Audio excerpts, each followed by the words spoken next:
Indian പണിപ്പുരയിൽ ഒരുങ്ങുന്ന അടുത്ത വജ്രായുധം BrahMos NG അഥവാ ബ്രഹ്മോസ് നെക്സ്റ്റ് ജനറേഷൻ.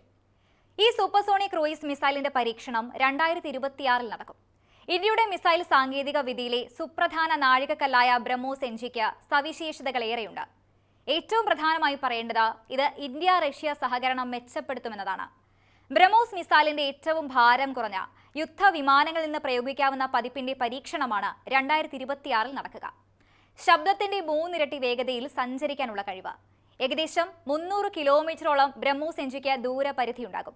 നിർമ്മാണം പൂർത്തിയായാൽ പ്രതിരോധ ആയുധ സംവിധാനങ്ങളുടെ ലോകത്ത് ഗെയിം ചേഞ്ചറാകാൻ പോകുന്ന മിസൈലാണ് ബ്രഹ്മോസ് NG.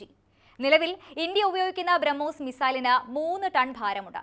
എന്നാൽ ബ്രഹ്മോസ് NGയുടെ ഭാരം 1.29 ടൺ മാത്രമായിരിക്കും. അതായത് ഇപ്പോഴുള്ളത് മുൻപുള്ളതിന്റെ ഭാരത്തേക്കാൾ പകുതിയായി കുറയും.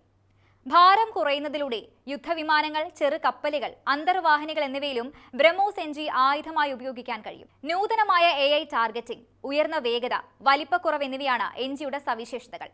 പ്രധാന ശത്രുപാളയങ്ങളെ ആക്രമിക്കുന്നതിനും ഫലപ്രദമാണ്. പരീക്ഷണത്തിന് ശേഷം 3-4 വർഷത്തിനുള്ളിൽ തന്നെ ഉൽപ്പാദനം ആരംഭിക്കുമെന്നുമാണ് റിപ്പോർട്ട്.